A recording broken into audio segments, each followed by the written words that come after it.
Am I audible? Hello.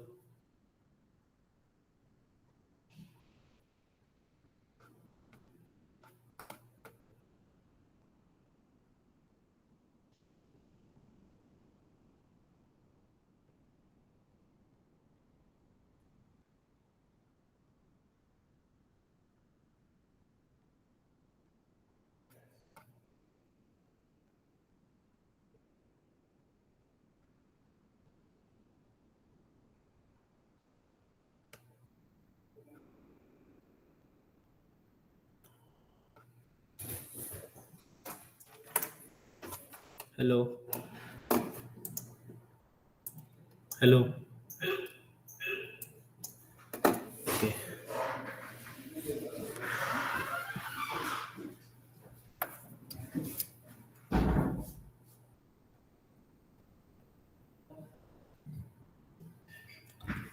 Okay, let's wait for 5 minutes, then we will start.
Okay, so we'll start now. Good evening, everyone.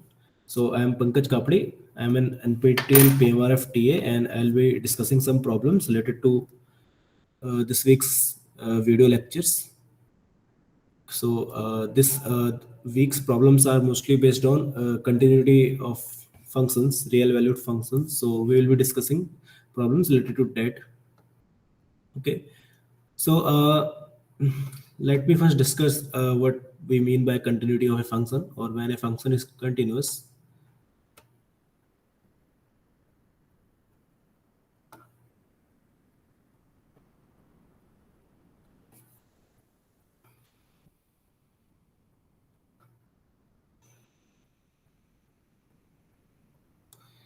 Okay, so when do we say that a function is continuous?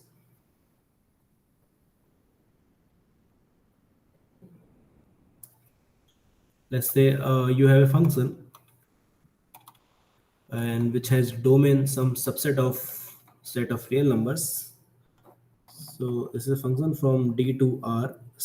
Okay,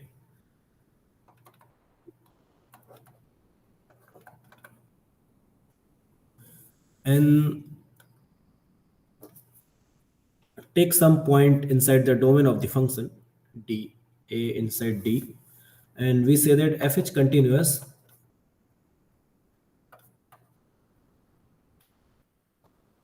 at A if the limit x going to A fx, this limit exists and this is equal to the functional value at A.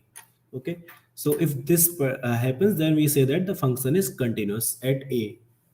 And in particular, this also says that because the existence of limit, because we also want that the limit of this function exists when x going to A, that means that the right hand side limit and left hand side limit of this function, so this is particular thing is the left hand side limit, this must be same as the right hand side limit of the function, which must be same as the function value at A. Okay, so if all these three things are equal, then we say that the function is continuous at A. Okay, at particular point, that A. And if fh continuous at every point inside the domain, then we say that fh continuous on D. Okay,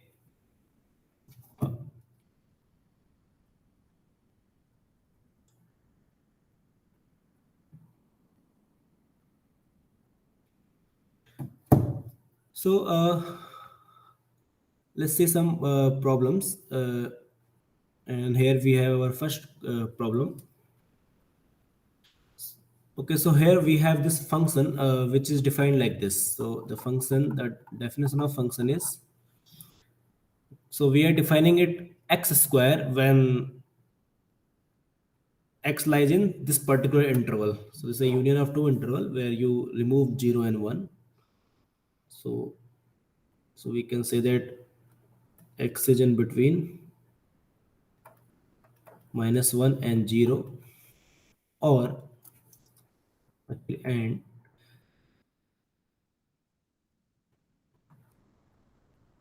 x lies between 1 and 0.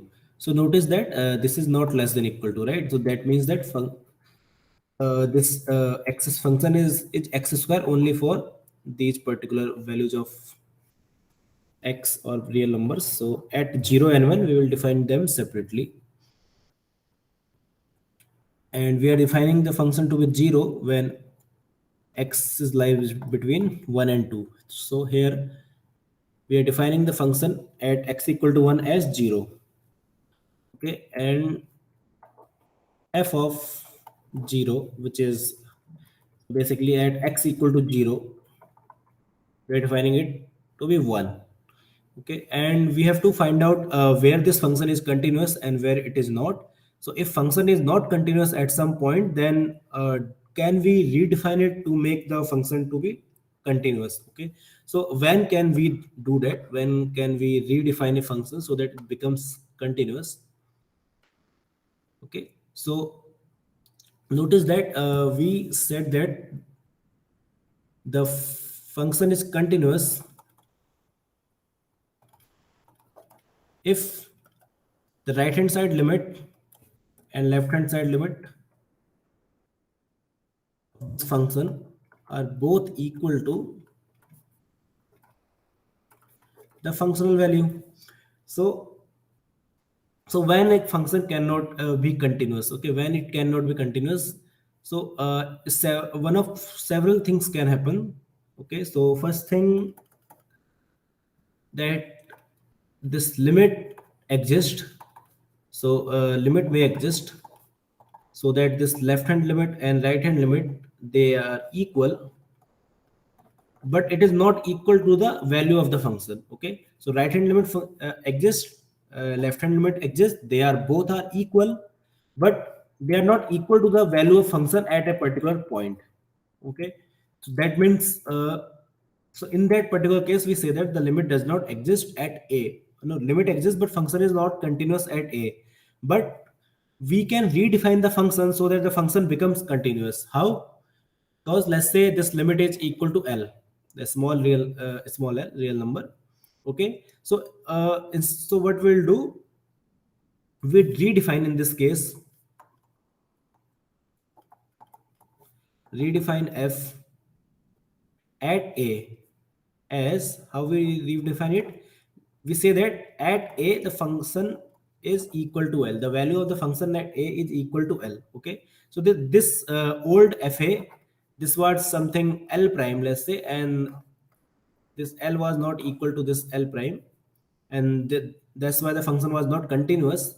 Now if we redefine the value of the function at a so that f of a is equal to L, then you can see that now the left hand limit, right hand limit, and the functional value, all three are equal, and therefore after redefining the function becomes continuous. Okay, this is like after redefining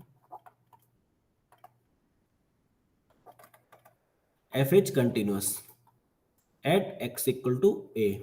Okay, so basically graphically you can understand this situation like this. So you have some continuous function, okay, so not continuous, but so it is going like this. Okay, and at some particular point a, so this is x equal to a, so we are defining it at here L prime. Okay, so this is our L prime. Okay, so that means you can see that when you approach x from the left hand side or right hand side, if you approach the function or this value of a from left and right hand side, the value of the function approaches to this particular number, let's call it L.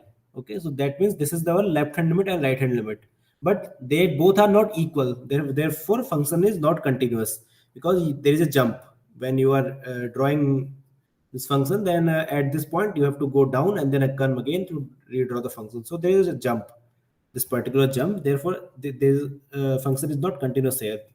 Okay, but you can redefine so that now it becomes continuous.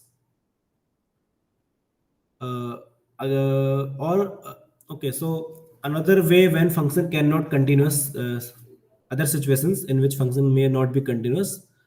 So one situation is when both limit exist, the right hand limit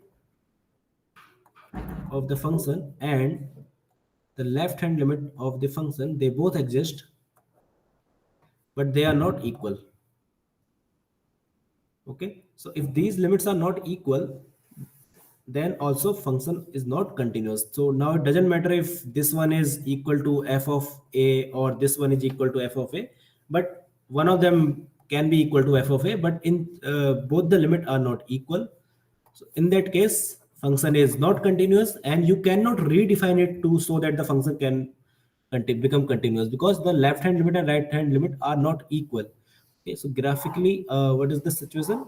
This is like, this is a graph, this graph can be like this. Okay, so you can see that there is a gap. So at x equal to a, so here we have this a, and there is a this much gap in the functional value.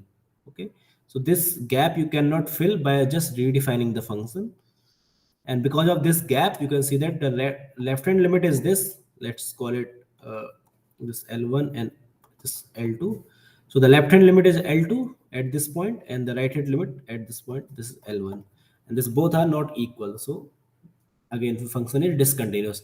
Now it doesn't matter what is f of a. So f of a can be here, right? So this so f of a can be here, or f of a can be here, or f of a can be any value in between. So these all three choices are possible, but because left hand and right hand limits are not equal, therefore function is not continuous. The third thing, situation which can occur, that this limit, either right hand side or left hand side, they becomes infinite.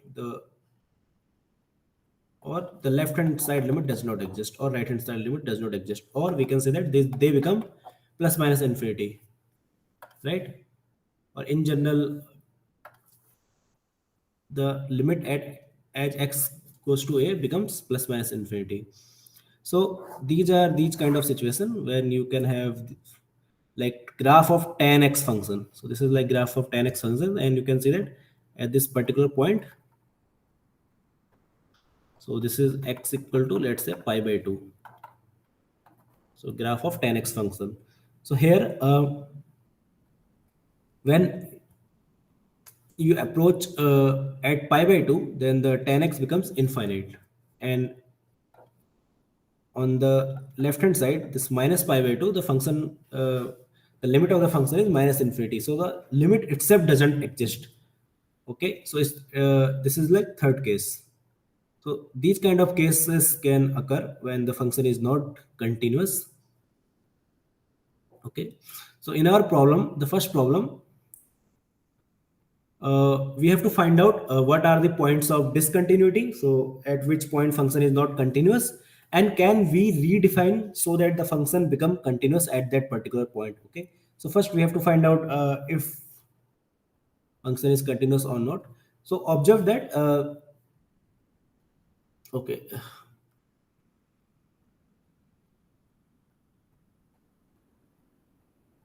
so our function is fx, it's x square if x lies between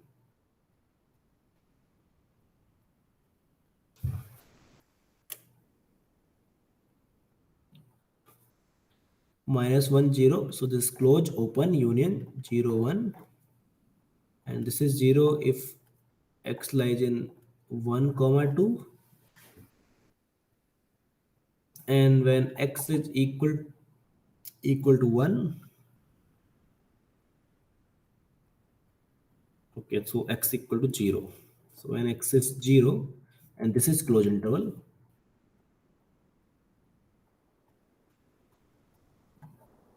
So now notice that if you okay, so what is happening, if you plot this function, you have here -1, 0, 1, and 2. Okay, so the function is x square. So and but at x equal to 0, so at x equal to 0 we are defining it as 1. So, okay, so at x equal to 0 it is 1. So the graph is like this. Okay, so here there is a hole, right? Because you cannot define it here.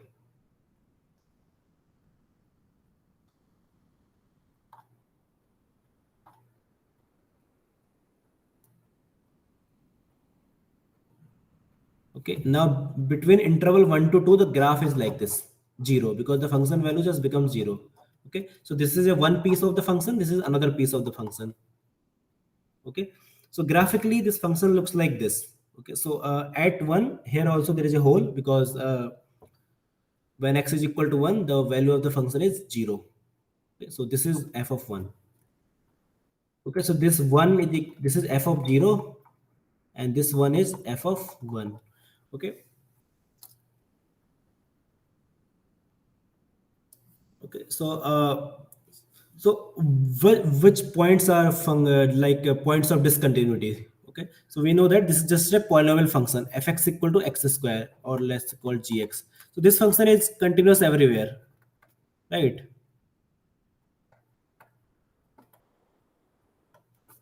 These are polynomial functions, they are continuous everywhere. So in particular, this x square, this is continuous whenever this is defined. Okay, so the function is continuous in this interval -1 comma 0, again 0 comma 1, and then you have a constant function in 1 comma 2.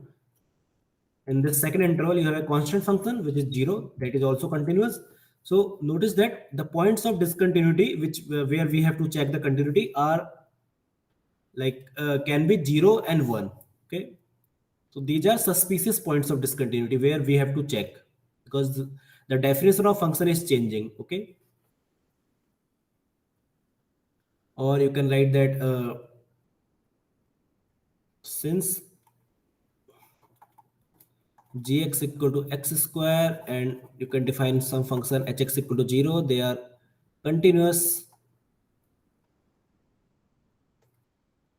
for every x in R. Therefore fh continuous. So where it is continuous, between -1 comma 0,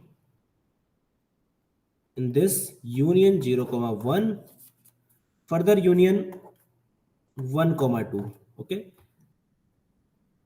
in union of these intervals the functions are continuous. Only at endpoints there is a problem, there can be a problem. Okay, so those endpoints we have to check separately. So there are two endpoints.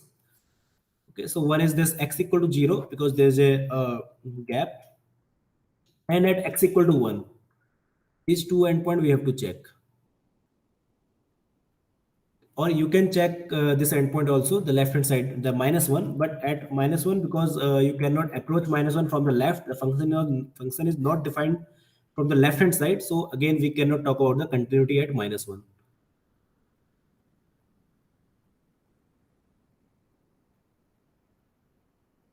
Okay, so now we check continuity of function f at x equal to 0 and 1. So we will check only at these 2 points. Okay, so what is the left hand limit when x approaches to 0 from the left hand side of fx? Okay, now on the left of 0 the function is defined by x square, right? From the left of 0 function is x square, from right of 0 the function is again x square. Okay, this is just x square, and you can see that this limit is 0. What is right hand limit when x approaches 0 from the right hand side? The function is again defined to be x square. So this limit is again 0. And what is the value of function at 0? Value of function at 0 is 1, right? Okay, so therefore what we see that the right hand limit at 0 of the function is equal to the left hand limit of function, and that is not equal to the function value of the function at x equal to 0. Okay, that means the function is discontinuous at x equal to 0. Okay, f is not continuous at x equal to 0. Okay, but what we can do, we can redefine it, right? Because left hand limit and right hand limit both are equal. And what are those? Right hand limit and left hand limit, they are equal to 0, right? We have seen that left hand limit and right hand limit, they are 0, and f of 0 is 1. Okay, but if we redefine our function, okay, we are changing the definition of our function. Redefining means we are changing the definition. Okay, so if we redefine f as f of 0 to be equal to 0. Okay, so we are redefining in this way. Okay, f of 0 equal to 1, this was given to us, but now we are changing the definition of our function. We are redefining the function so that the value of the function at x equal to 0 is 0. Okay, so if we redefine the function, then what happens? Then f becomes continuous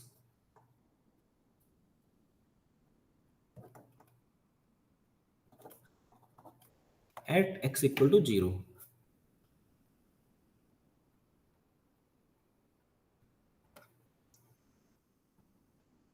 Okay, now we will check the continuity at x equal to 1. Okay, let's check the continuity at x equal to 1.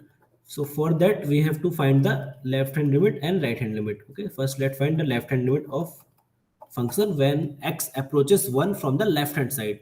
Okay, so what is the definition of function? Okay, so this is our definition of function, and you can see that if x approaches 1 from the left hand side, okay, so we have to so this is our 1 and x is approaching 1 from the left hand side, but on the left hand side of 1 the function is defined to be x square. So this is the graph. From the left hand side function is x square. So this is just limit x going to 1 from the left hand side of x square, and that is equal to 1. And what will happen from the right hand side when x approaches to 1 from the right hand side? So that we are writing plus sign. So you can see that in the definition of function, if you approach x from the right hand side, if you approach 1 from the right hand side, then the function is defined to be 0, constant function. It's constantly 0. Okay, so that means the same as limit x going to 1 plus of the constant function 0, this 0 function, which is 0. And since right hand limit is not equal to left hand limit, the function is again become discontinuous at x equal to 1. Okay. Since limit x going to 1 minus of fx is not equal to limit x going to 1 plus of fx, the function f is not continuous. Okay, at x equal to 1. Okay, now can we redefine the function? Okay, so the answer is we cannot redefine the function so that the function becomes continuous. Why? Because the redefining will just change the value of function at a single point, which is x equal to 1. Okay, so redefining will not change the left hand limit and right hand limit. They will again be not equal. And since left hand limit and right hand limit are not equal, even after whatever you redefine the function, therefore the function cannot become continuous even after we redefine it. So we'll write the function f cannot become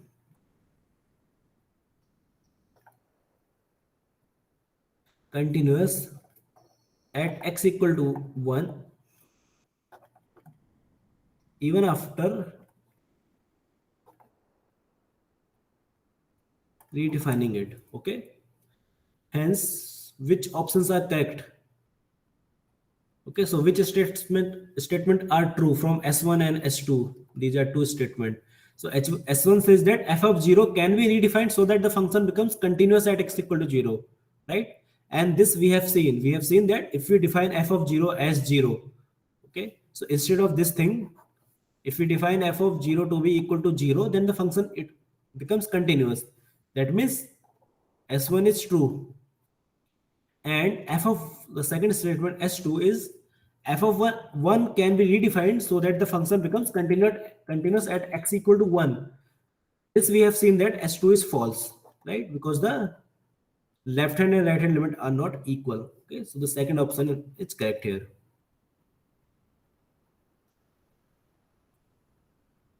Okay, so are there any question regarding this problem? So you can ask any doubts with this problem if you have.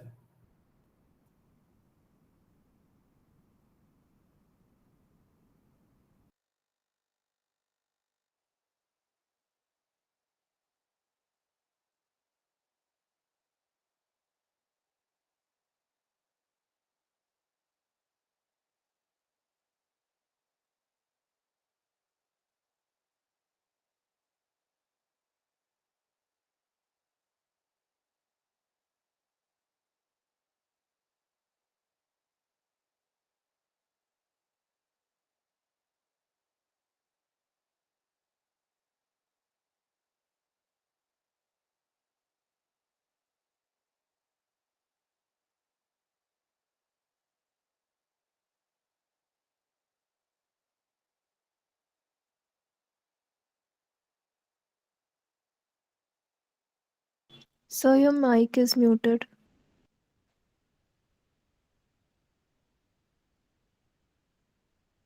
Okay, so I'll just repeat again. Okay, so this is our second problem, and it says that find all those positive numbers. So you have to find all those positive numbers such that this function is discontinuous at those values. Okay,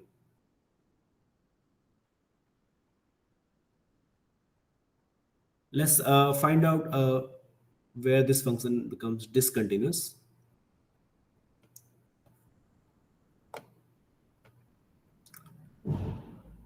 Okay, so let's see some rules of continuity, some properties of continuous functions, or this is called algebra of continuous function, because this is very important.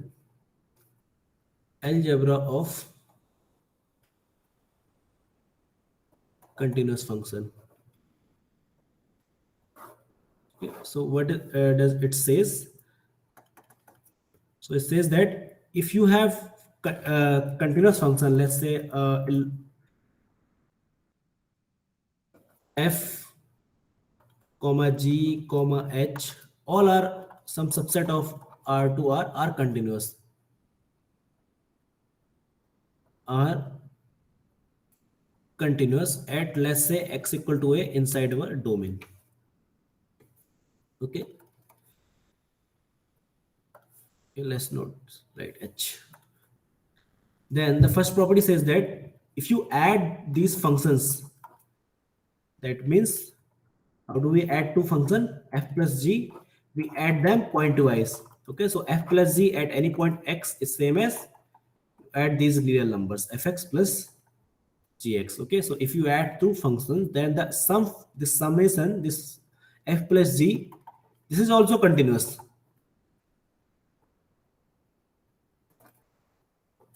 at x equal to a.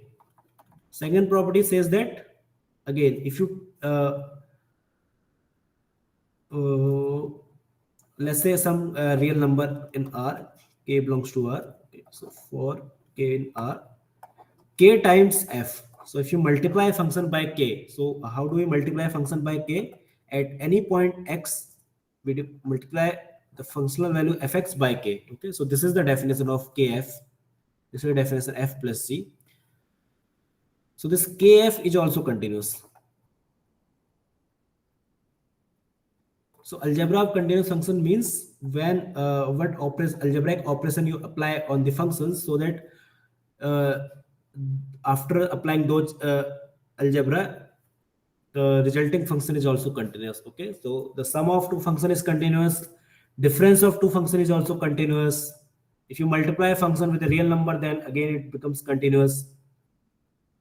The third property, if you take a product, so how do we define the product of two functions? You just multiply these numbers fx times gx. Okay, so pointwise, this function is also continuous.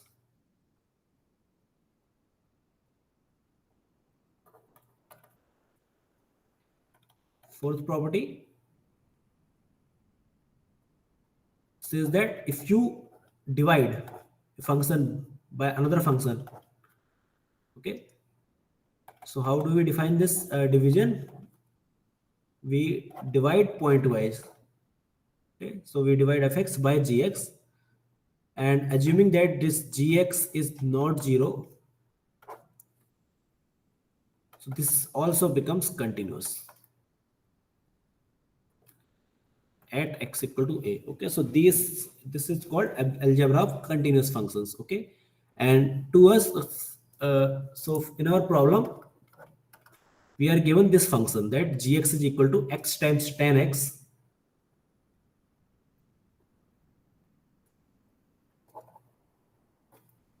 divided by x square minus 1, right? So notice that this function will be continuous when okay, so where this will be continuous? So so first thing is that this function is continuous wherever it is defined. Second thing, it will be continuous whenever all these component functions are well defined or they are continuous, right? By the algebra of continuous functions. Okay, So first notice that gx is not defined at x equal to 1 and minus 1. Okay, so if function is not defined at some point, that means it is not continuous. Okay, so for continuity the function must be defined at those points. Okay, so we can again say that g is not continuous at x equal to 1 and minus 1. Okay, so except these two values, the function is always defined, right? And again we notice that the function is just x by x square minus 1 multiplied by 10x, right? So if this function is continuous at particular point and this function is continuous at particular point, then the product will also continuous. Okay, that means that gx is discontinuous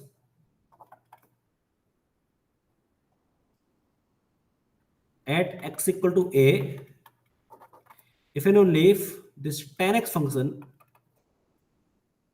is discontinuous.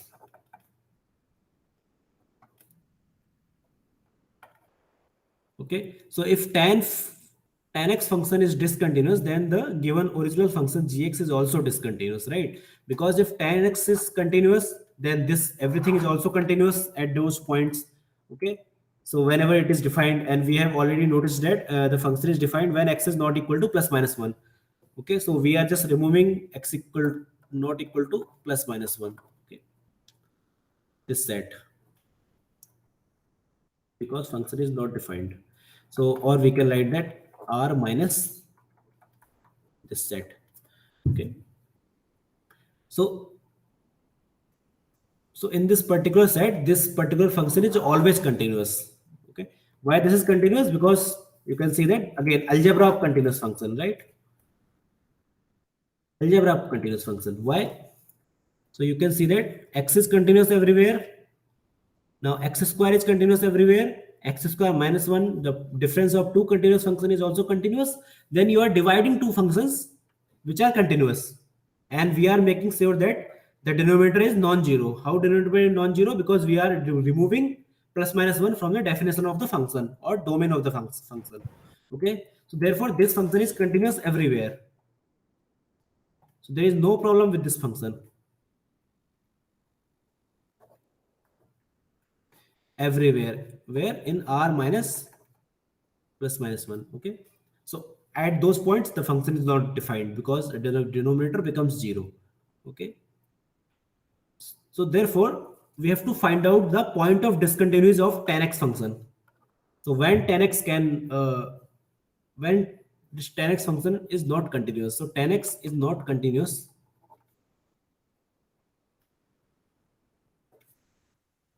So where it is not continuous, you can see that the tan x function is just sin x divided by cos x. Again, algebra of functions. So sin x is continuous everywhere, cos x is continuous everywhere. So tan x is continuous only at those points where the denominator does not become 0, right? That means tan x function is continuous whenever it is defined. Okay, so tan x is not continuous. Okay, or we can write tan x is continuous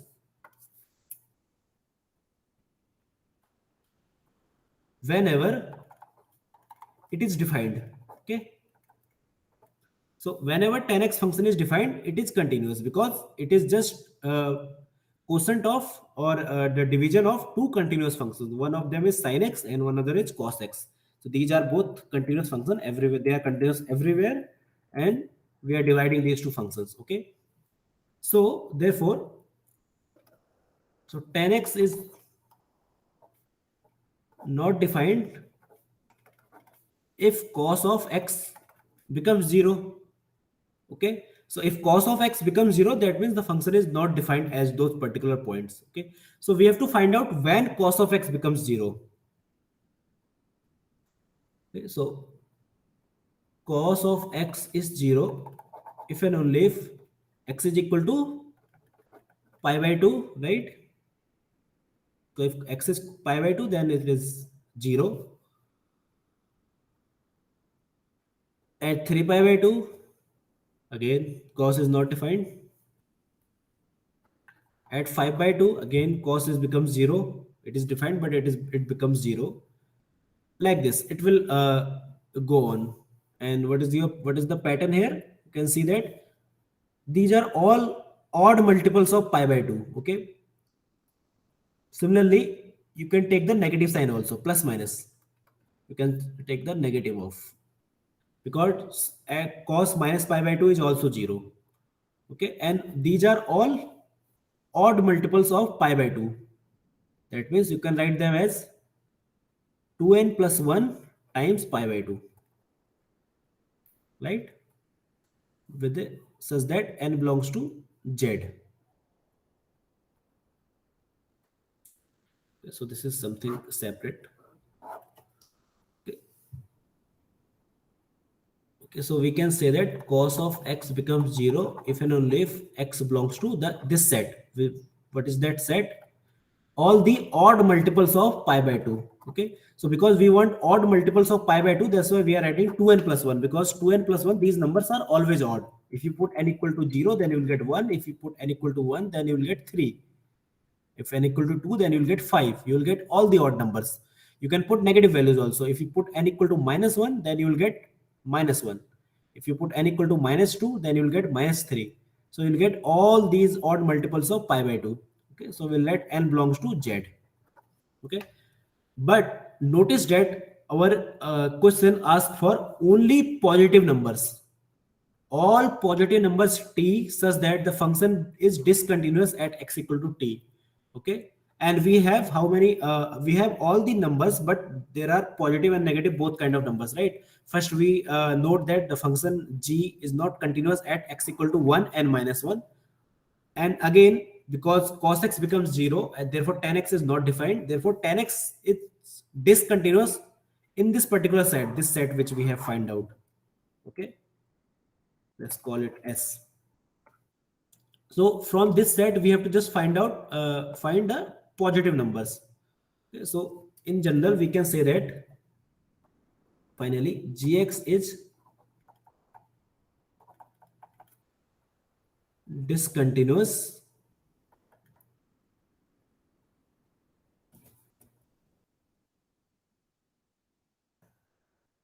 in the set. So which is that set? Take all the numbers except the negative ones. Okay, so we'll just write 2n plus 1 pi by 2, where n belongs to the natural numbers union 0. Okay, because we want 0 also, because if you put n equal to 0, then you will get pi by 2, and pi by 2 is positive. But this set does not contain 1, so we will put 1 also, right? Because the function is not defined at x equal to 1. And we are removing all the negative numbers. So what is 2n plus 1 pi by 2? This is n pi plus pi by 2.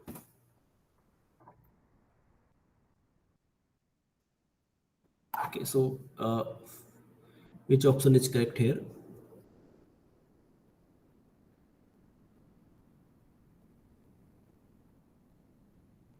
Okay, so there is a little bit mistake with the brackets. So these brackets are like this. Okay, so which this is the answer which matches our final answer. You can see that this is just n plus pi by 2, such that okay, so you have to include 0 also.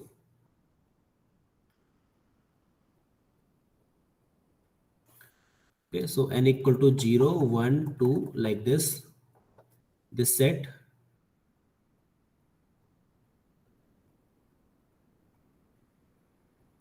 So this is also n pi.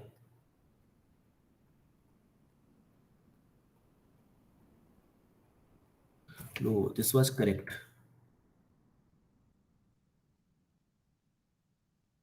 This was correct.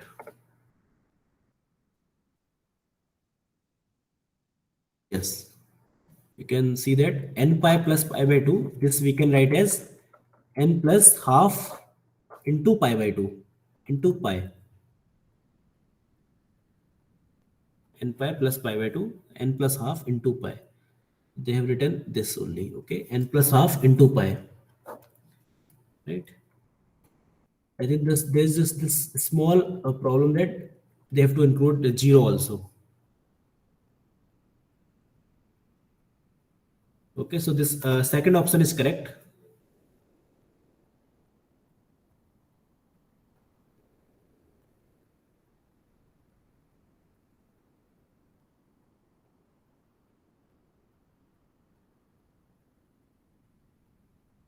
Okay.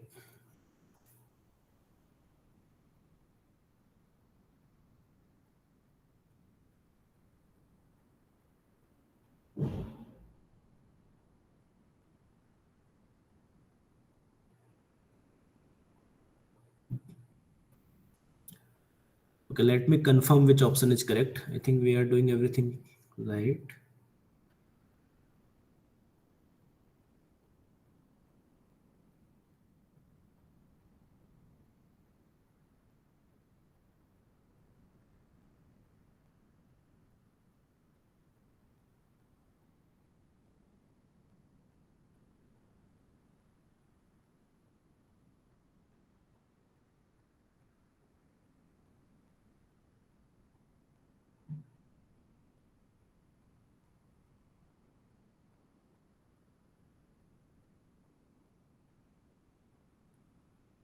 Okay, so there is no problem with the 0 also.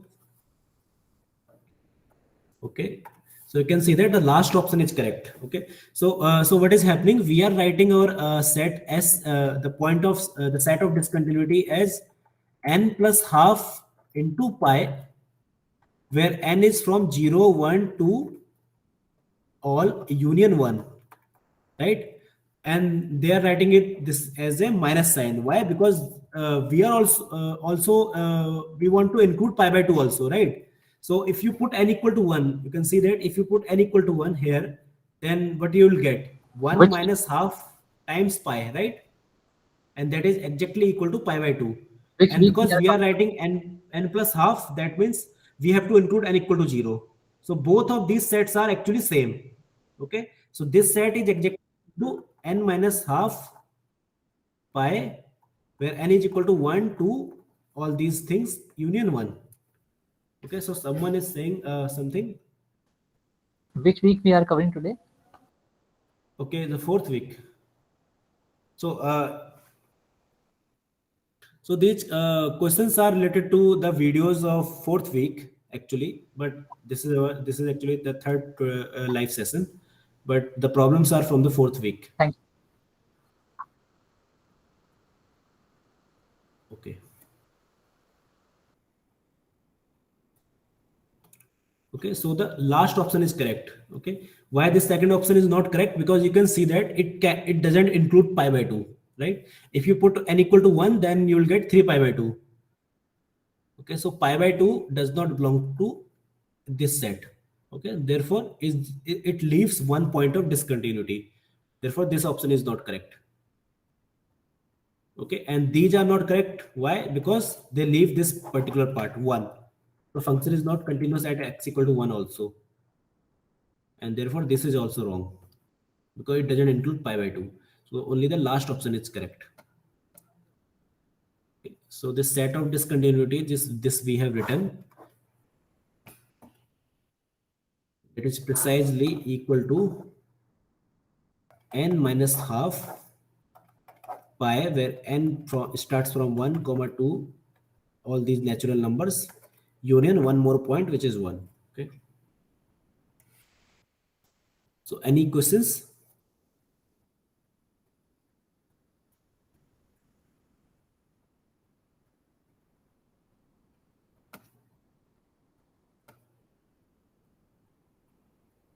Any extra method?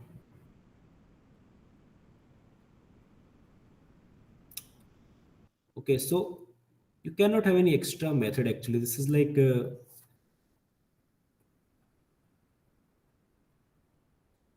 simplest thing. If you any other extra method will be more complicated than this. This one is the simplest one because we are using just simple definition of continuity and some properties of continuity, right? If you will not, if you do not use these properties, then your life will become much more difficult, complex. This is kind of easiest solution Yes, sir.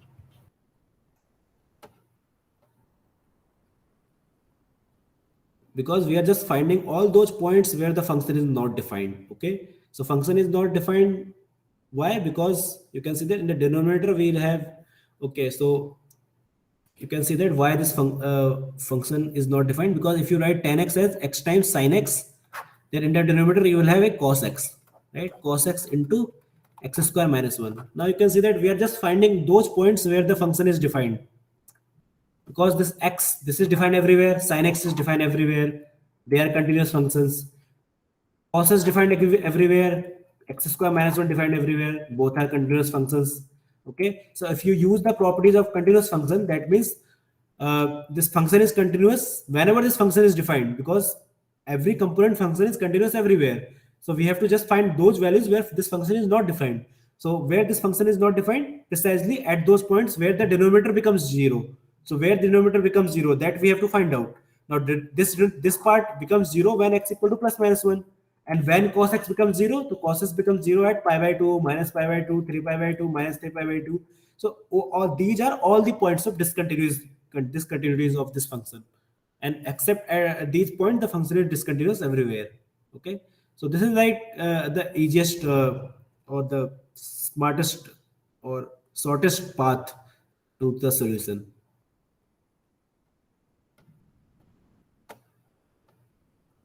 Okay, so let's move to the next problem.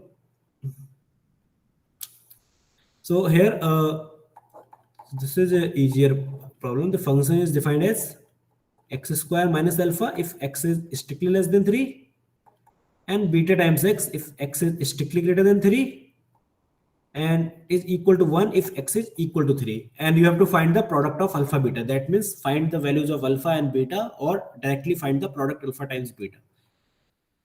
Okay, so what we will do, because it is given that the function is continuous. Okay, so because function is continuous, therefore the function should be continuous at x equal to 3, right? Because if x is less than 3, then this is just x square minus alpha, which is always continuous.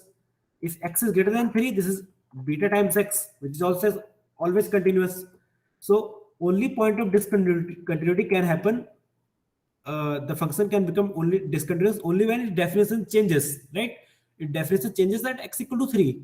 So, but it is given that the function is continuous everywhere. So the given function is continuous at x equal to 3 also. Now, because f is continuous,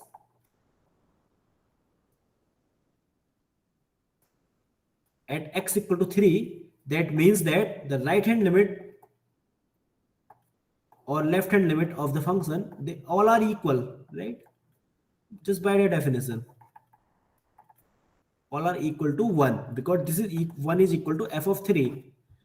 So that means we have to just find out what is right hand limit, what is left hand limit, and from this we will get some equations, solve them, get your alpha and beta, and find the product. Okay, so let's find out first the left hand limit.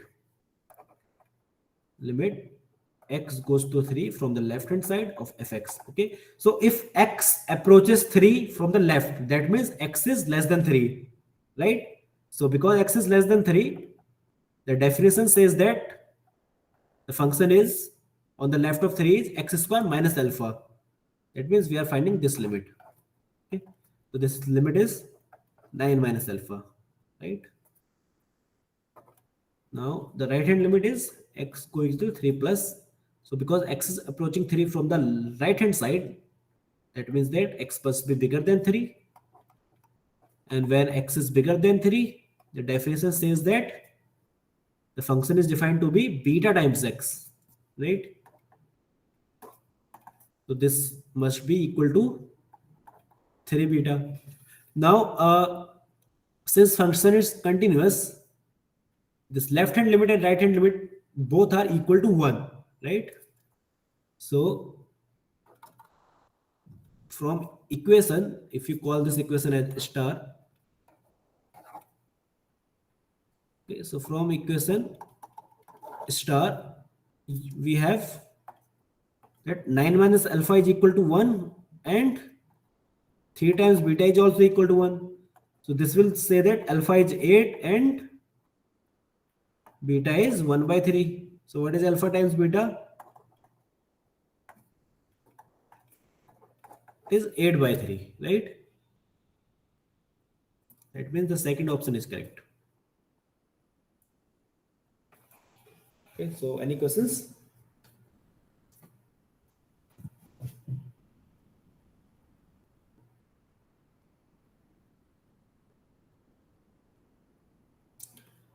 Okay, so let's move to the next problem. So this is again a problem related to algebra of continuous function. So three functions are given. Okay, and actually is given two functions are given, and the third function hx is just a product of the function.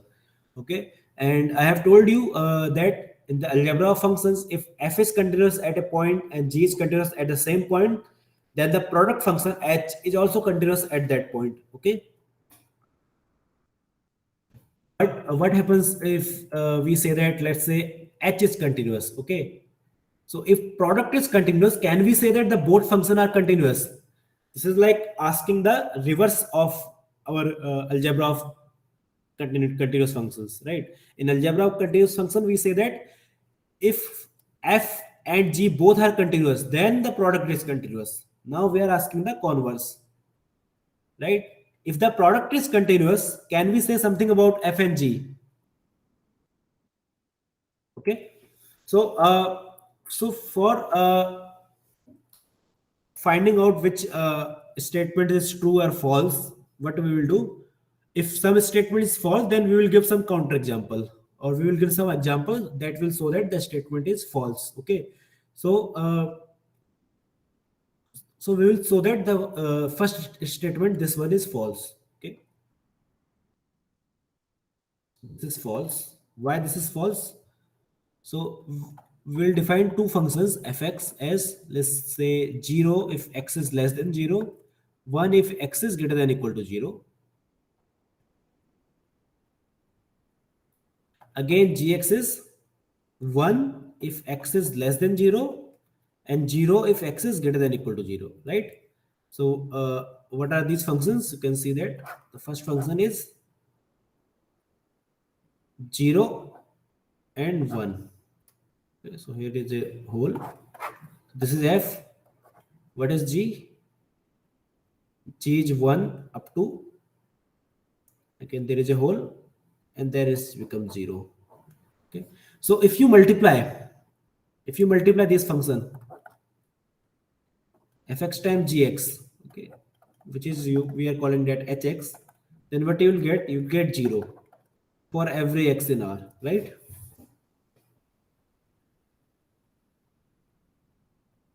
Okay, so you can see that the product function is a constant function, and therefore h is continuous. Okay, so h is continuous, or in particular h is continuous at x equal to 0. But notice that both f and g, they are discontinuous at x equal to 0, right?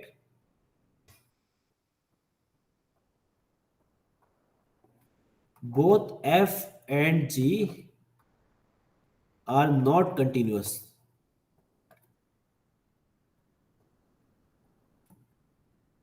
at x equal to 0, right? Yes, and hence the first statement is false. Okay.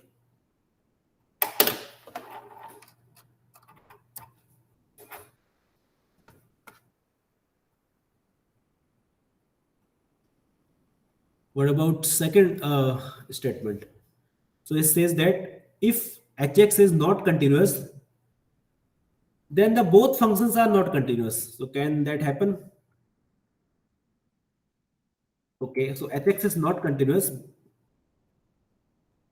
then the both of the functions are not continuous.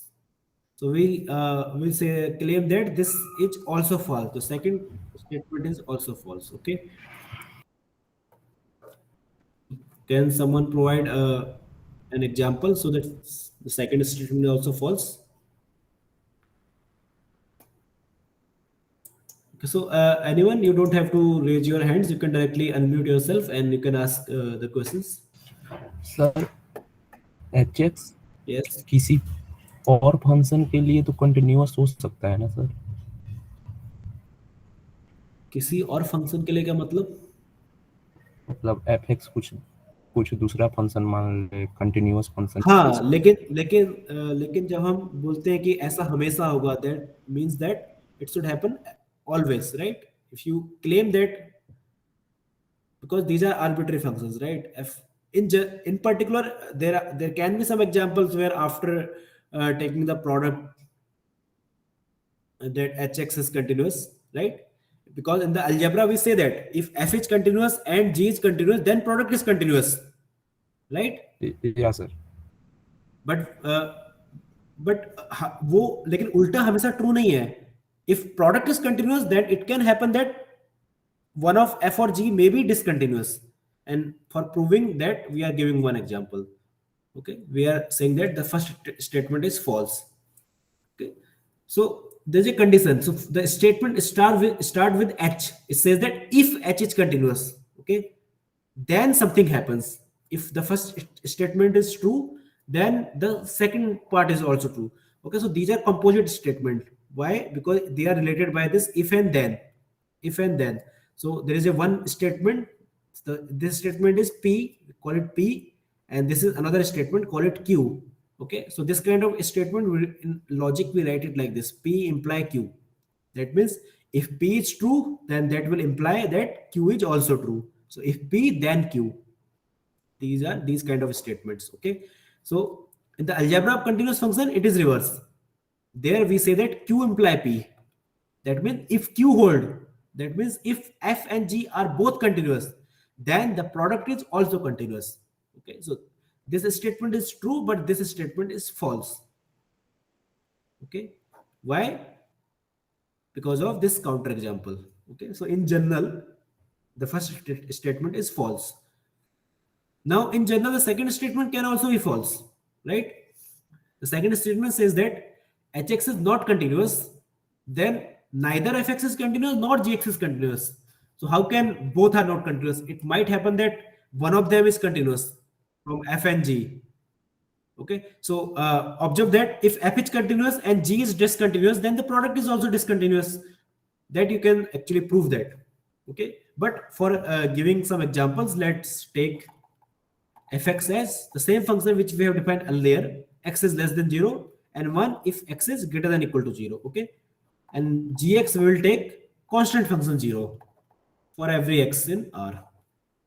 Okay, now what is your hx, which is product fx into gx? Okay, or let's take it. Okay, we can take 0 also, it doesn't matter. So if you but if we don't want 0, because this will not work in our situation, because we want the product to be discontinuous. So let's take gx equal to 1. So because we are multiplying f by g and g is 1 everywhere, that means if you multiply f by g, there will be no effect. This is just equal to fx, right? Because we are multiplying 1 everywhere. Gx is equal to 1. So hx is equal to fx. So you can see that h is not continuous, right? Because hx is equal to fx and fx is not continuous. Okay, so h is not continuous,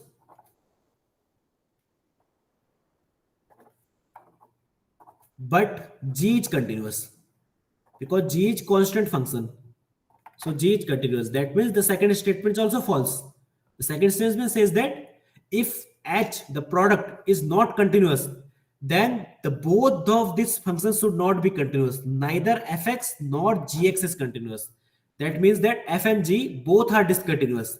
But we have one example where both are not discontinuous, only one of them is discontinuous, right?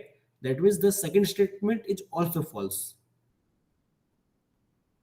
Okay, so any questions?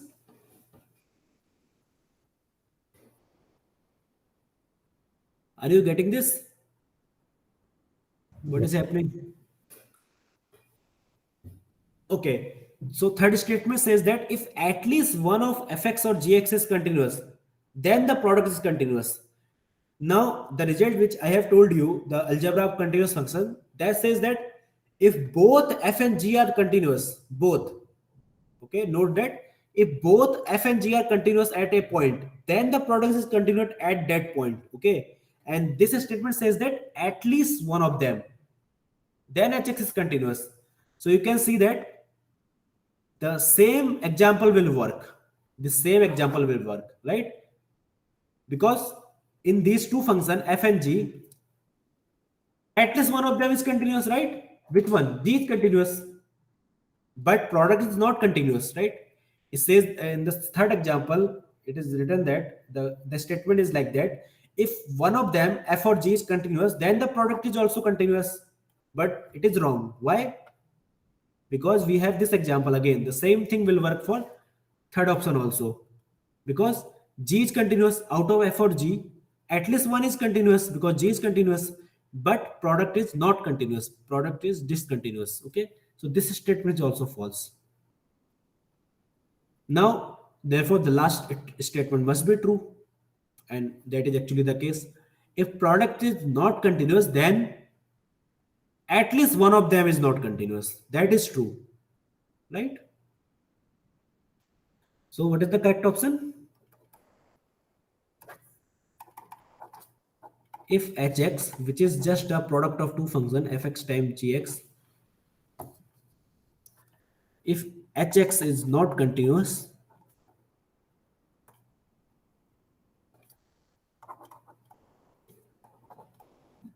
then at least one of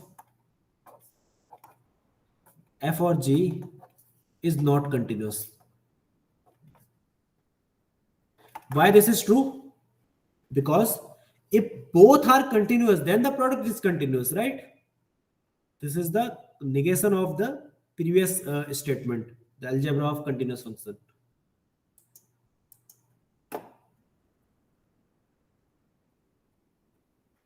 Okay, so if both of these function f and g are continuous, then the product should be continuous, but it is given that the product is not continuous. That means at least one of f or g must be discontinuous. Okay, so last statement is true. And what about x square sine 1 by x? Yeah, this is continuous function.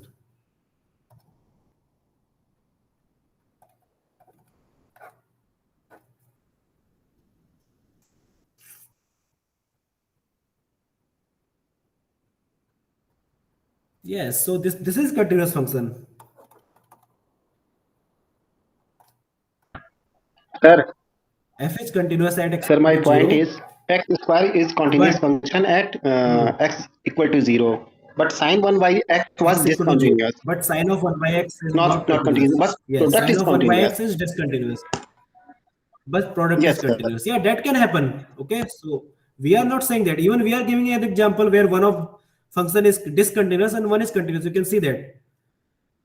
We can, if you change this gx, instead of this gx, you can take gx equal to 0. Okay, so if you multiply f into g, then the product is 0,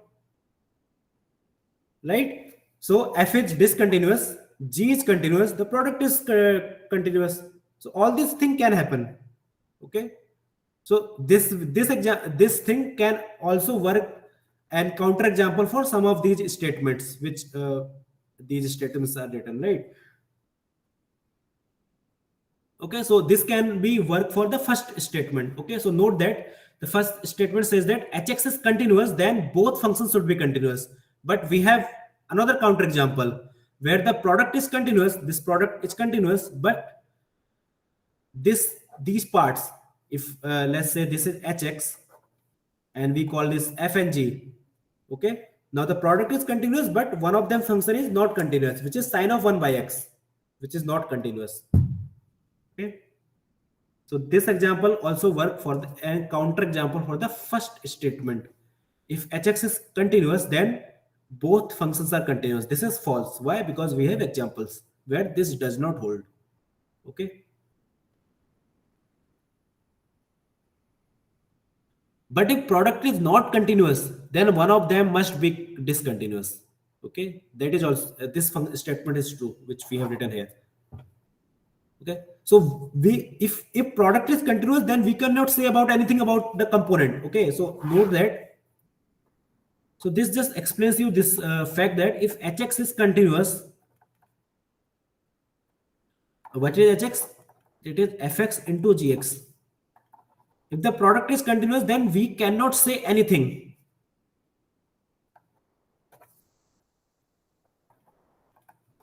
Anything about f or g. Okay, about f or g we cannot say anything if the product is continuous. It may be the case that f is continuous, g is continuous, the product is continuous, which will happen, we know. If it is the case that f is discontinuous, g is continuous, the product is and product is continuous, or anything can happen. Okay, if f and g are both discontinuous, even then hx can be continuous. Okay, but if h is discontinuous, then we can say that at least one of f or g must be discontinuous. Okay, that's why this problem was given, so that you can understand if product is continuous, then you cannot say about anything about the component functions. For component, any situation can occur. Both component can be continuous, like x times sin x. X is continuous, sin x is continuous, product is continuous. You can have this kind of situation where sin 1 by x is discontinuous, x square is continuous, but the product is also continuous. Or you can have the third example, which I have given earlier. F is discontinuous, g is discontinuous, but the product is continuous. Okay. So if product is continuous, we cannot say anything about the component function. This you should note. But if product is discontinuous, if product is not continuous, then you can definitely say that one of f or g must be discontinuous, because if both of f or g continuous, then the product must be continuous. This is the one of the properties of one of the result in algebra of continuous functions. If both functions are continuous, then product is continuous. Okay, so any doubt, or let's move to the next problem, right? Okay, so if there are no questions, let's move to the next problem. And for this particular problem, we have to know one properties of continuous function, which is called intermediate value theorem. Okay, so what is an intermediate value theorem?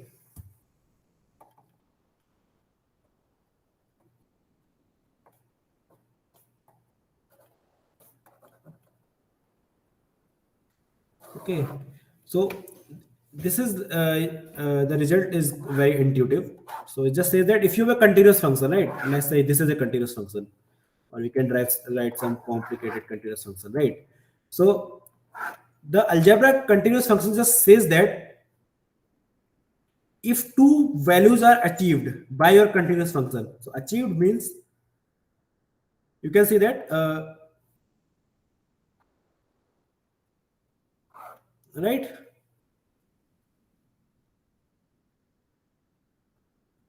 You can say that at x equal to a, let's say this is x equal to a, here you have f of a, and here at x equal to b, here you have f of b. Okay, so you can see that if your function takes two values, okay, which are those two values at this point, f of a and f of b, then let's call it L1 and call it L2. Okay, so if your function takes two values which are L1 at, let's say, f of a,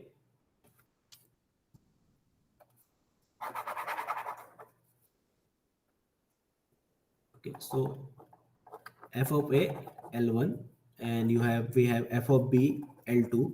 Okay, so our function takes these two values and assume that okay, so let's call it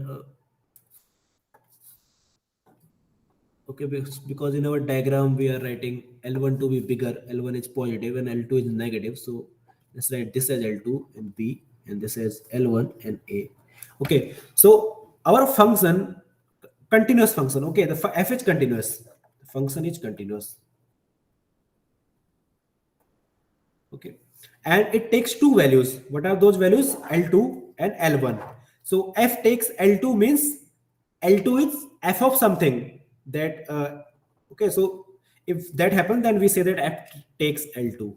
Okay, and again f takes L1 means L1 is f of something which is, let's say, A. Okay, so if I take any number between L1 and L2, okay, let's say something which lies L3 between L1 and L2. Okay, so these are 2 points, L1, L2, and between these two points, I'm taking another real number, L3.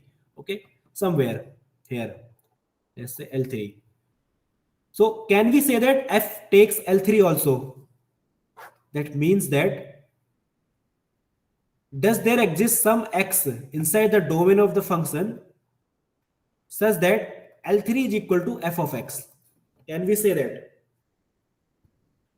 So intermediate value theorem says that yes, this is true. If function is continuous and function takes two values, L1 and L2, then function should take every value in between. You can see that this is our continuous function and it has to take every value, right?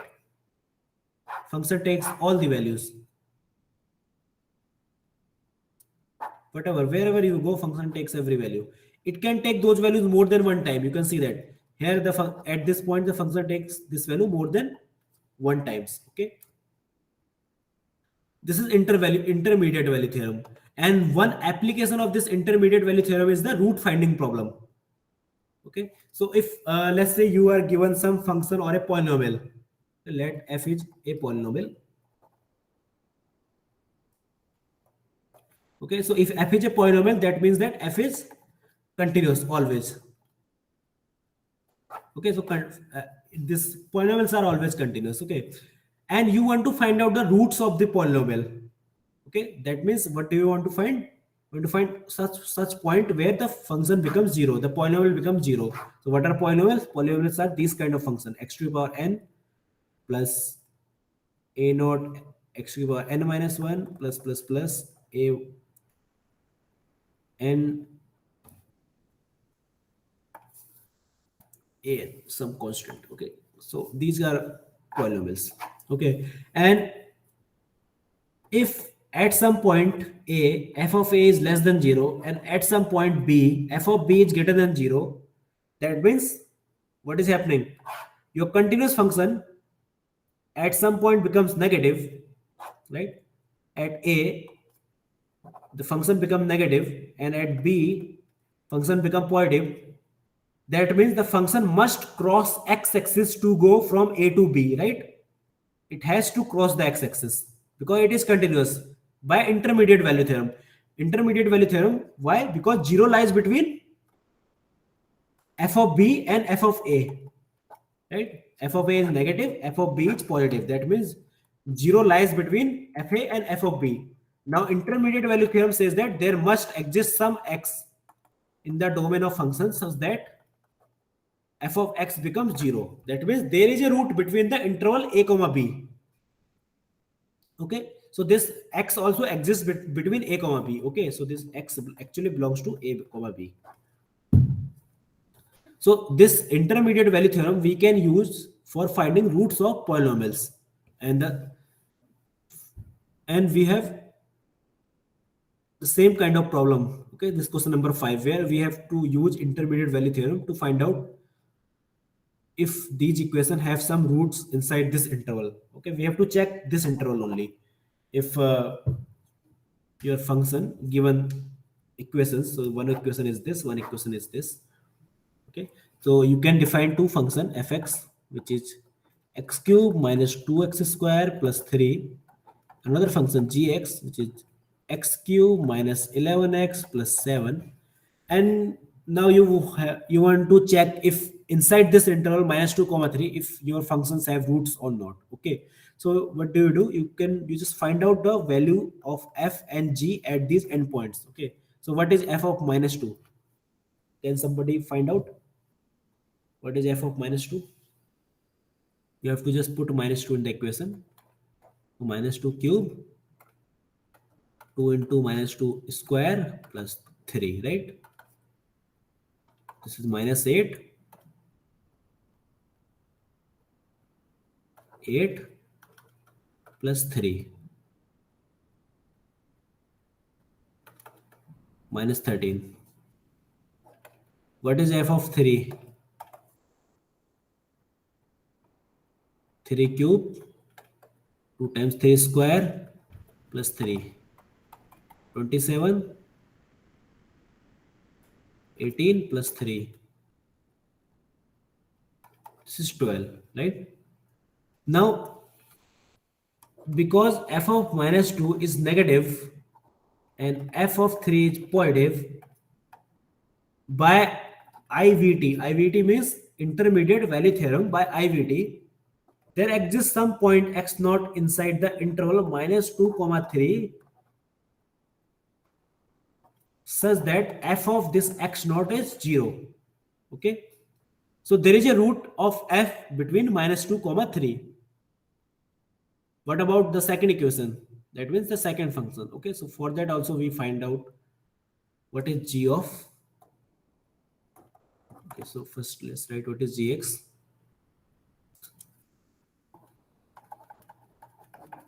Okay, so what is g of -2? Again -2 cube, which is -8, right? Then we'll have plus 22 plus 7. This is 21, right? And what is g of 3? Okay, 27 plus 7 minus 33 minus 1. Okay, so again, since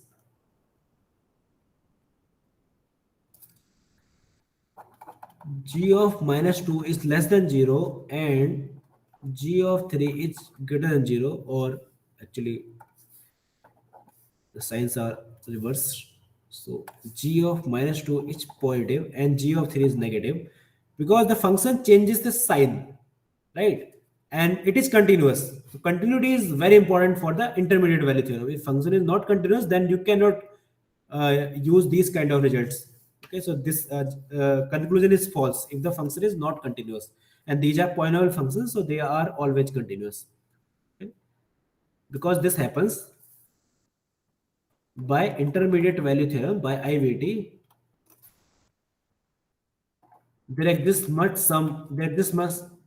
there must exist some point x, let's call it x1, inside the interval -2 comma 3 such that g of x1 is 0. Okay, hence both f and g have roots in the interval.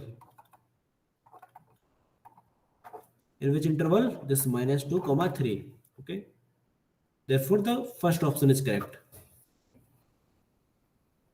Okay, any questions?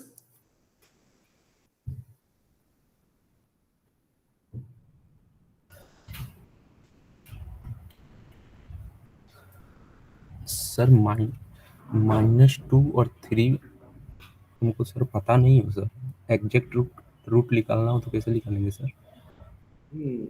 Exact root After ऐसे possible नहीं है. This is like you are just guessing the exact roots. Okay, so exact root निकालने के लिए तुम्हें अलग से मेहनत करनी पड़ेगी. So there are ways numerical approximation से फाइंड कर सकते हैं, or you can factorize. So finding exact roots is a difficult problem here. Okay, like for quadratic equation you have a formula. in terms of the coefficients of the powers of x, right? You have a formula and you just plug in those coefficient and you find out the roots. Likewise, there is a formula for cubics also, but that is very complicated. So if your cubic equations are somewhat easier, then you can find out the roots. Or sometime what happens that so the best thing is if you are able to factor x cube minus 2x square plus 3. Okay, so guessing that there is a root inside an interval is also very important, right? Because sometimes these cubics, they can be very complicated, or in general these powers can be very high, right? And after fourth degree there is no formula. Okay, for up to fourth degree there is a formula which is also lot of complicated, much complicated than the cubics. Okay, but after the fourth degree there is no formula for finding roots of a polynomial. Okay, that's a big result, and this is actually very big result. Okay, but because you don't have any formula, so how do you find the roots? So the roots are found by using some approximations. So these things are people study in numerical analysis, so they approximate. So how do they approximate? They apply the same thing again and again. Yeah, formulas are there, Cardin's method, and for fourth degree also the formulas are there, but they are complicated. So what they do, if they know that there is a root between some interval, let's say a comma b, so what do? They take a midpoint, a plus b by 2, and they find out what is the value of f of a plus b by 2. Okay, so if let's say at a the function is negative, at b the function is positive, that means there must be a root inside the a comma b by intermediate value theorem.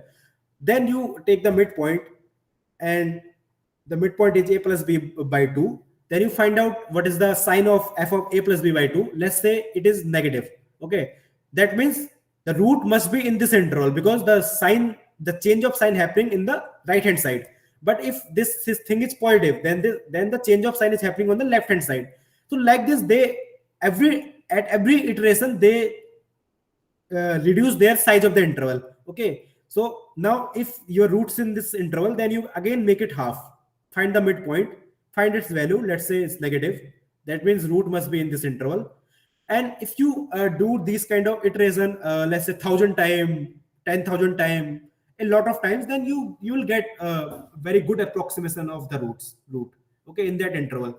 So the root will lie around midpoint of the interval, which you will have after so many iterations. So that these kind of methods people do in numerical analysis, and this is a very simpler method based on intermediate value theorem. Okay, that's why having some information about the root in which interval it lies give you one method of or approximating the root. But if you want to find the exact root, then in some cases it is easier to find the exact roots. Why? Because you can just factor them. You can write then x minus a into x minus b into x minus c for some abc. If you can factor this cubic easily in terms of these linear factors, then you can say that yes, roots are a comma b comma c. Okay, but in some cases factoring a cubic might be easier than in other cases. So this factoring method have its limitations, because if the factoring is very difficult in some cases, then this is not a ideal way to find the roots. Okay, so how do you factor in some cases? So if you guess some zero of this cubic, okay, let's say I make a guess, what will happen at x equal to 1? What is f of 1? This is 1 minus 2 plus 3. Okay, so which is not 0, so let's ignore it. What is f of minus 1? This is minus 1 minus 2 plus 3. This becomes 0. So you can see that at f of minus 1 it becomes 0. So minus 1 is a root. So you have find out one root. So if you can find one root, then you can factor it, right? Because now fx must be written as x plus 1 into something gx. Right? You can see that x plus 1 must be a factor of f. because -1 is a root. Now this gx you can find by dividing this x cube minus 2x square plus 3 by x plus 1. This long division you can apply, you can do, right? You can give a x square, then you'll have x cube minus x square plus minus, then this will cancel, then you have minus x square plus 3, then minus x, again minus x square minus x, then this is plus minus, again cancel, then x plus 3, then plus 1. Okay, so why this long division?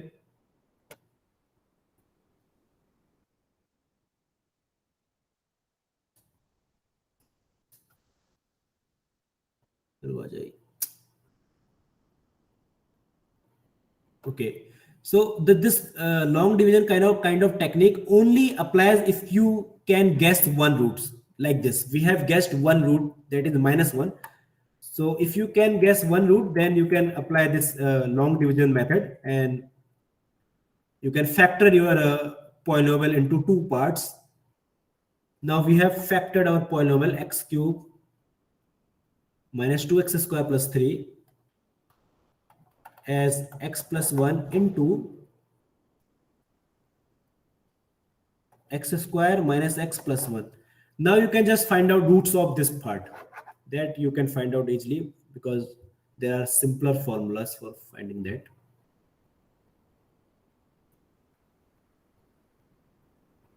Okay,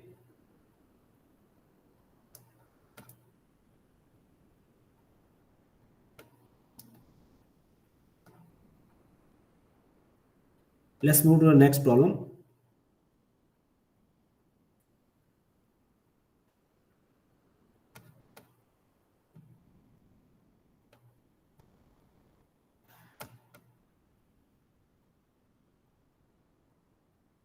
Okay, so another property is of continuous function. So continuity preserves under taking composition. So what do I mean by that? So this is one of another result. Okay, so that means if you have a continuous function, let's say from a to b and from b to c, you have two functions f and g, right? And then you can take composition. Composition means you first apply f, then you apply g. This is our composition, g composed with f. And our result says that if f is continuous at x equal to a and g is continuous at x equal to f of a. Notice that here f is continuous at a, g is continuous at f of a. Then the composition g composed with f, this is continuous at x equal to a. Okay, so this is one of the results of continuity. And now our this problem based on kind of this result, where you have some statement about the composition. Okay, so this is here you can see the composition, and it is given that f and g both are continuous at x equal to a. So can composition is continuous at x equal to a. Notice that this is related to the composition. Okay. Is this true? Can anyone tell me if it is true or not, and why it is not true if that is the case? F and G both are continuous at A. Can we say that the composition is continuous at A? So this composition here is F composed G. Okay.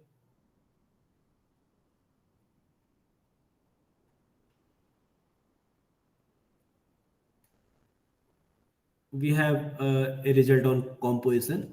This says that one function f, the first function, must be continuous at a. The second function g must be continuous at f of a. Okay, then the composition is continuous at a. But in our problem, it's given that f and g both are continuous at a. It doesn't say about anything f of a or g of a, right? So that means this we should have some suspicion here. Okay, we should doubt this statement, right? Because this doesn't fit to our standard result. This is our standard result, that if f is continuous at a and g is continuous at f of a, then the composition is continuous. But here f and g both are continuous at a, and they are asking if the product is continuous or no, not product, if composition is continuous at a or not. Okay, so that means we should doubt this statement, and let's find out some counterexample. You can also work to find out some counterexample, so that both functions are continuous and the composition is not continuous. Okay.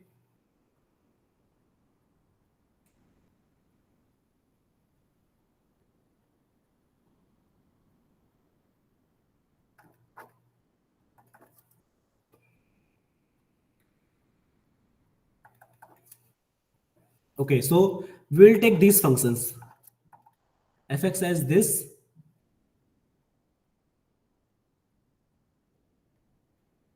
or we'll take this gx. Okay, so okay, right. This will take fx and this will take gx. Notice that this denominator becomes 0 when x is equal to 1. That means the f is continuous at 0. So f is not continuous at 1, but it is continuous at 0. So note that f is continuous at x equal to 0. So our a is 0 in this case. Similarly, g is also continuous at x equal to 0. Okay. Now what is f composed with g? Okay, so f composed with g means f of x plus 1. So what is f of x plus 1? 1 over x plus 1 minus 1, which is equal to 1 by x, right? Can this function, does this function continuous at x equal to 1, x equal to 0? This function even doesn't define at x equal to 0. So it cannot be continuous at x equal to 0, right? Yes, sir. Not defined. Okay, so f composed g is not continuous at x equal to 0. So even though both f and g, they are continuous at x equal to 0, the composition is not continuous at x equal to 0. That means this statement S1 is false. Okay, S1 is false. What about the second statement, S2? It says that if hx is never 0 in an interval. Okay, so there is some interval in which the hx, this function, it is non-zero always. It cannot take any it cannot take 0 as a value. Okay, so does that mean that hx never changes its sign?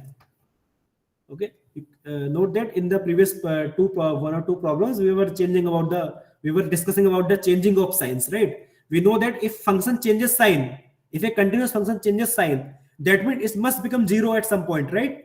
And it is given that hx is continuous. So if a function is continuous, it is never 0 on an interval, then can we conclude that it does not change its sign? If it is positive, then it will always positive in the whole interval. If it was negative at some point, then it must be negative on the whole interval. Can we conclude that or not? Yes, sir, we can. Because Right. So it won't cross that coordinate axis at any time. yes, right. Because the function is never 0. Because if the function is changing sign, it has to be 0 at some point by intermediate value theorem. And because it is given that the hx never is 0 in an interval, that means it cannot change its sign. That means that S2 is true. Okay. So the statement S2 is true. Why? By intermediate value theorem, by IVT. So S1 is false and S2 is true. The third statement is correct. Okay.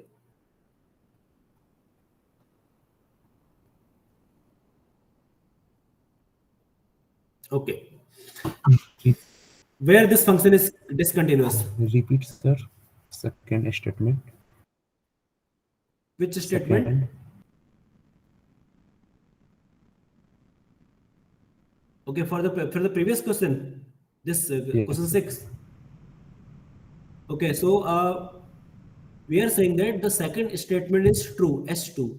Okay, because so in H2, it's given that Hx is continuous, right? So H is continuous, and it says that Hx is never zero in an interval. Okay, it is never zero. So can we conclude that Hx does not change its sign? It never changes sign. So that this statement is true. Why? By intermediate value theorem. Because if a function changes sign, if not a function, if a continuous function changes sign, that means it must be zero at some point, right? This thing we were using for guessing a root, right?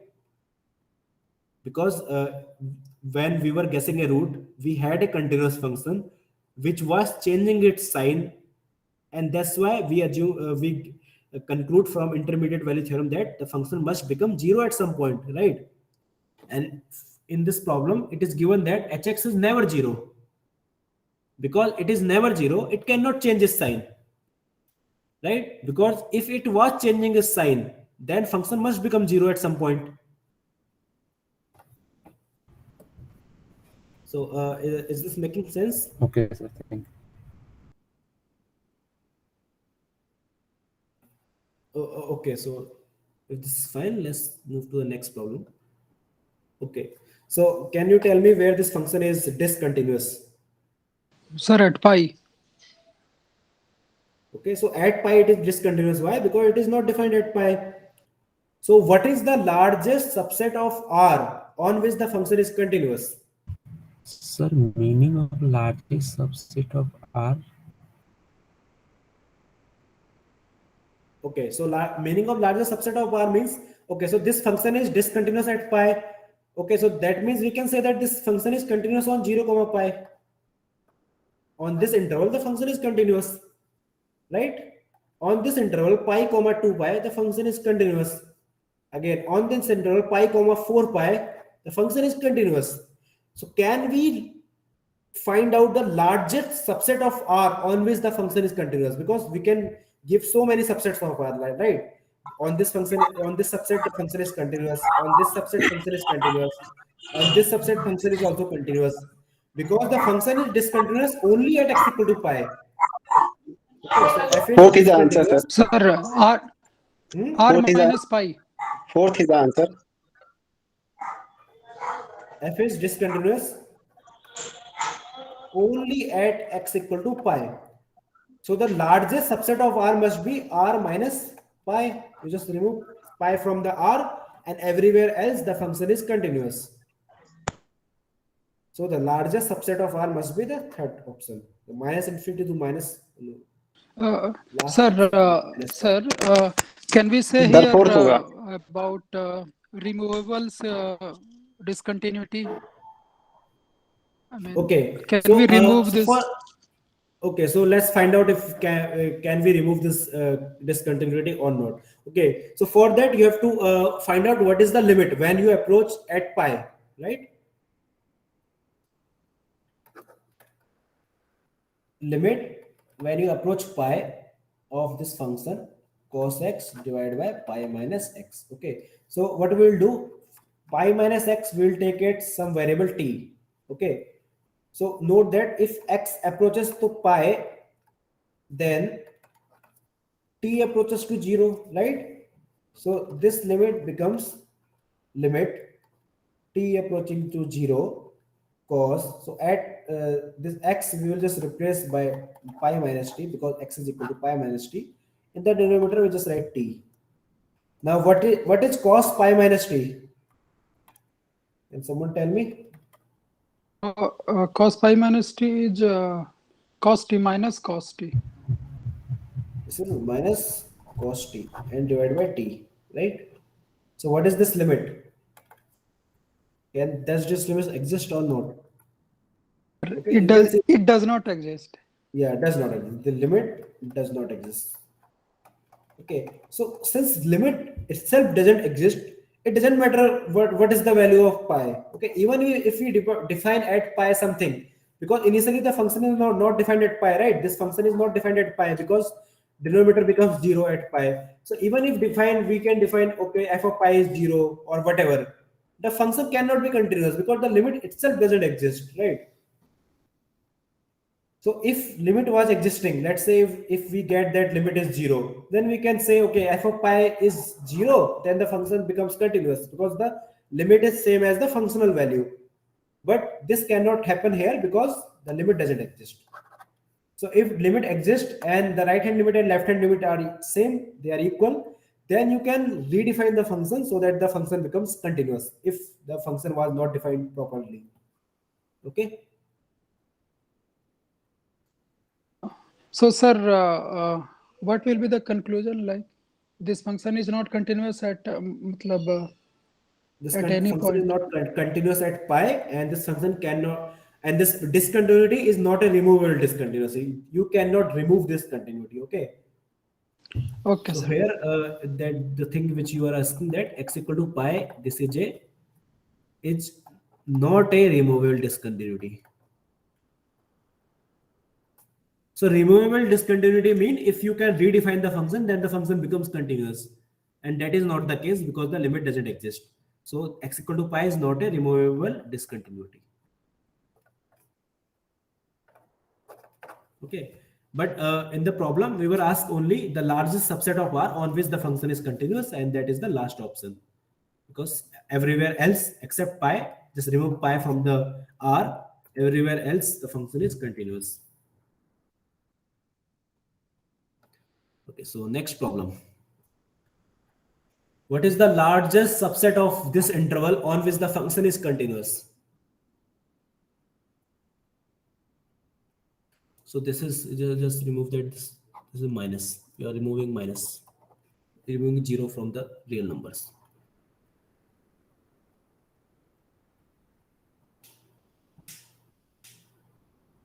First, find out where this function is continuous. Right? Where this is continuous. X is continuous everywhere. Sin x is continuous everywhere. That means the division, when you are dividing sin x by x, this is continuous everywhere whenever the function is defined. So when function is defined, except as x equal to 0, the function is defined everywhere else, right? But sir, 0 is not included in the domain, na? So Yeah. G is not defined at x equal to 0.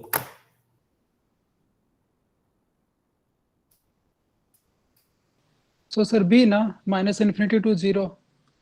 Yes, so the largest subset of minus infinity to minus infinity comma 0 on which the function is continuous is minus infinity comma 0 itself. Okay. So G is not defined at x equal to 0, so G is discontinuous. Sir, if 0 was included in the domain, then what would be the answer like? The largest subset of minus infinity comma 0 included.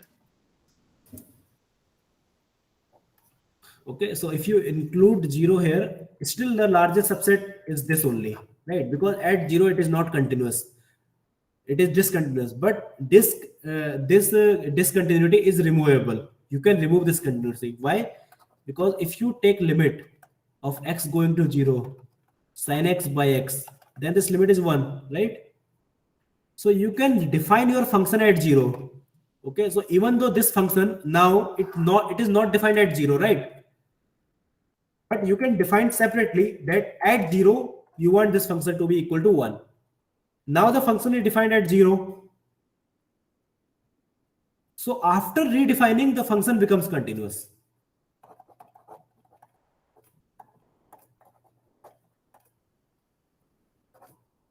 After redefining G is continuous at x equal to 0. Okay, not before. Before it was discontinuous at x equal to 0, but after redefining it is becomes continuous. So this discontinuity, it's a removable discontinuity.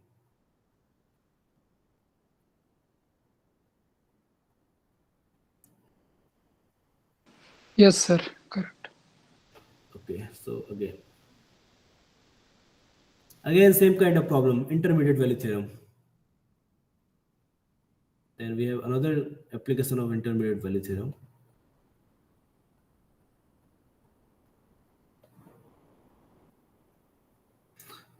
Okay, because all these problems are very similar, and we are running out of time, so it's already 5:52.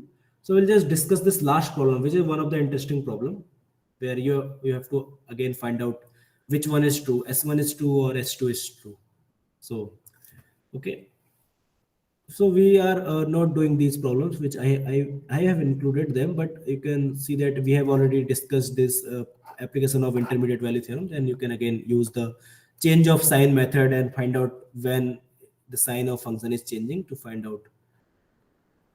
Okay, so where the roots lie.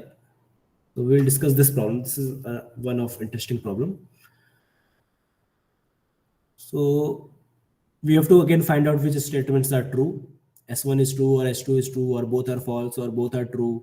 But now it says that fx is continuous as x equal to a. What about modulus of fx? Okay, so if fx is continuous, can we say that the modulus function is also continuous? Is this No, sir. Mod x equals to 1 is discontinuous at 0, no? No, mod x function is this, right? This is mod x function. So at 0 it is discontinuous, no? No, at 0 it is continuous. You can draw it without remove. Sir, the left hand limit and the right hand limit will Both are vary, equal. no? Both are equal. If you Minus one approach plus 0, no.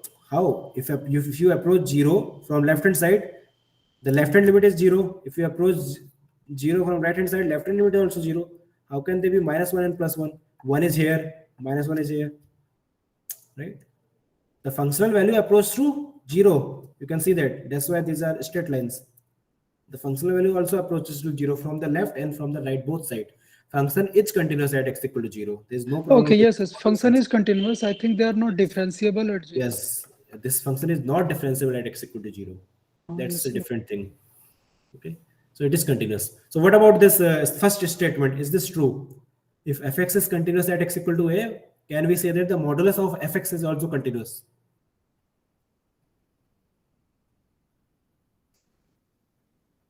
Sir, we need to check there, no? But can you recall some result about the continuous of function, which I have discussed before also, the composition. I told you that composition of two function is continuous. So can you realize this function as a composition of two functions? Can you see two functions here? One is fx, second is the modulus, right? You can see that if you take gx as mod x, then this modulus is same as g of f of x, right?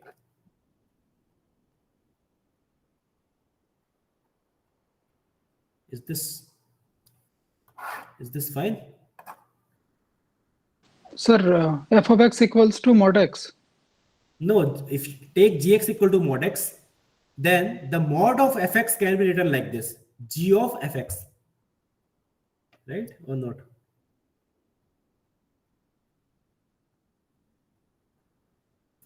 Okay, you just find out what is g of fx.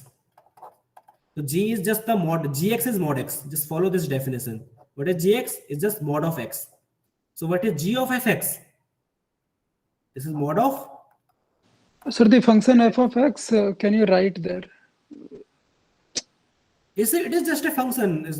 It's not given you what is this function. It can be any function. It's a continuous function. Any continuous function. Okay. So let's say your fx is sin x. So what is g of fx? Where g is the modulus function. G is this. What is g of fx? It is modulus of sin x. Right? Yes, sir. Yes. So in general, you can write that g of fx is modulus of fx, right? Yes, sir. Correct. Okay. So that means the mod of fx is just a composition of two functions. This is composition. G composed with f. Right? And now fx is continuous at a. The mod x function is also continuous at a, or actually at f of a, not at a, f of a. But f of a is another real number and mod x is continuous everywhere. There is no problem. So mod x is also continuous at f of a. Therefore, the modulus function is also continuous, the mod of fx, by the property that composition of two continuous function is continuous. Okay. So this means that S1 is true. This is true. Okay. Sir, but in that example, x minus 1 and 1 by x plus 1, So their composition. Their composition was contradicting the property. Which property I am telling you? So I am telling you this property. So note that this I have written here also. Note that f is continuous at a, g is continuous at f of a.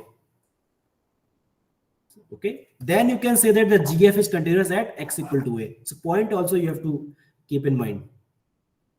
F is continuous at a, g is continuous at f of a, then x, the composition is continuous at x equal to a. And in that example, you can see that f is continuous at 0, g is continuous at 0, but this 0 is not equal to f of, no, you are taking f, this composition. So 0 is not equal to g of 0, right? If you want that this composition is continuous, then you must take f should be continuous at g of 0. So if f is continuous at g of 0, then you are done. No, what I'm I think, sir, g is continuous at f of 0, no?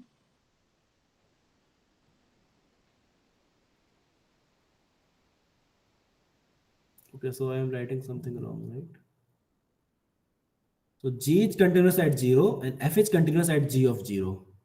Then f is, so this composition is the reverse way. So Sir, in this property I have written this composition g o f. G is first. Here I am writing f o g. F is first. You are applying g first, but writing f first. Okay. So the point you have to also keep in mind. But in our case here, you can see that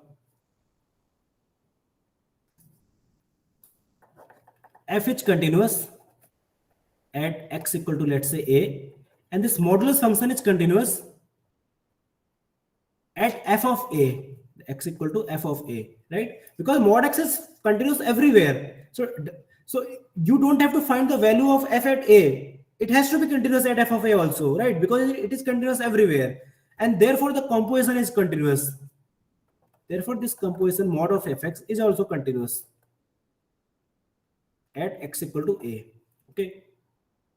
So the first statement is true just because the composition of two functions is continuous. If you take appropriately where at which point we are talking about. But what about the second statement? Does the reverse hold?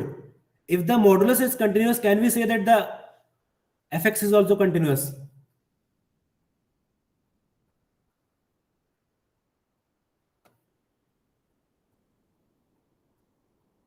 Okay, so can we say if modulus of fx is continuous at x equal to a, then fx is continuous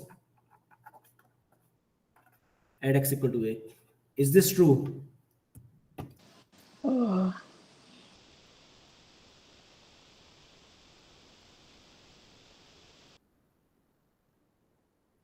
Okay, so what you can do? Find a discontinuous function so that its modulus becomes continuous. Then you can get a counter example, right? So you can construct this function, which is 1 if x is less than 0, which is minus 1 if x is greater than 0, like these kind of functions. So these are like this function, 1 minus 1. So at 0, this function is not continuous. Yes, at 0 it is not continuous, but if you take the modulus, Then this it is just becomes equal to 1 1 everywhere. It is the modulus continuous. is continuous. Yes, so that means the second statement must be false. S2 is false. So the second option is correct. Okay.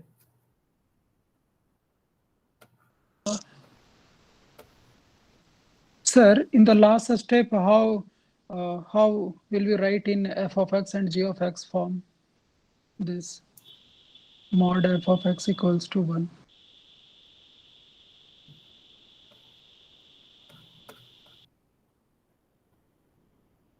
So this is just the modulus of the function. We are already written it, right? The modulus of fx we are already written is at g of f of x, where gx is the mod function.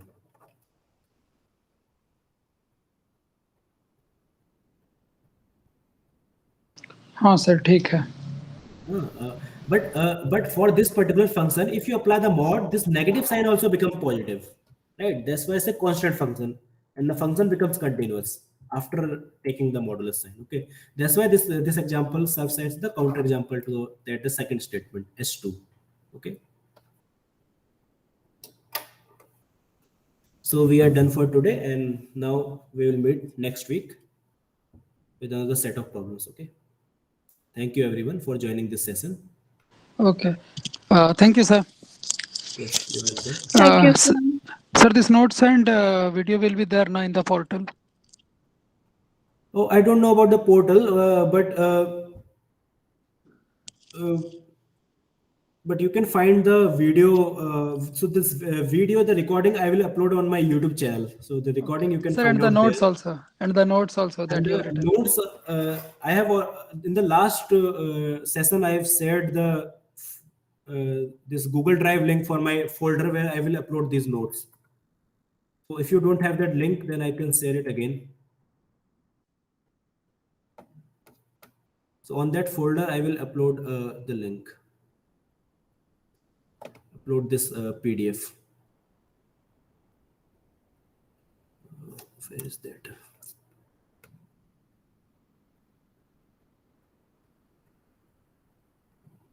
Just wait for 2 minutes.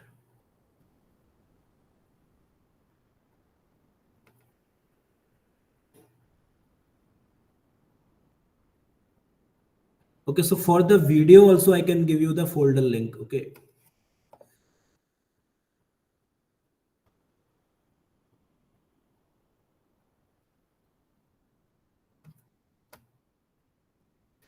So this is the link for the PDF file.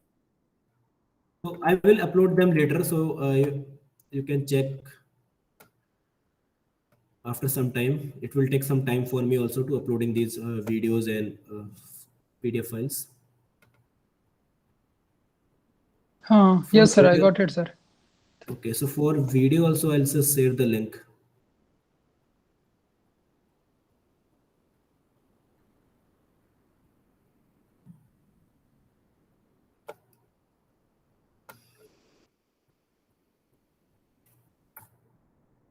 Videos you will find on the second link, drive link.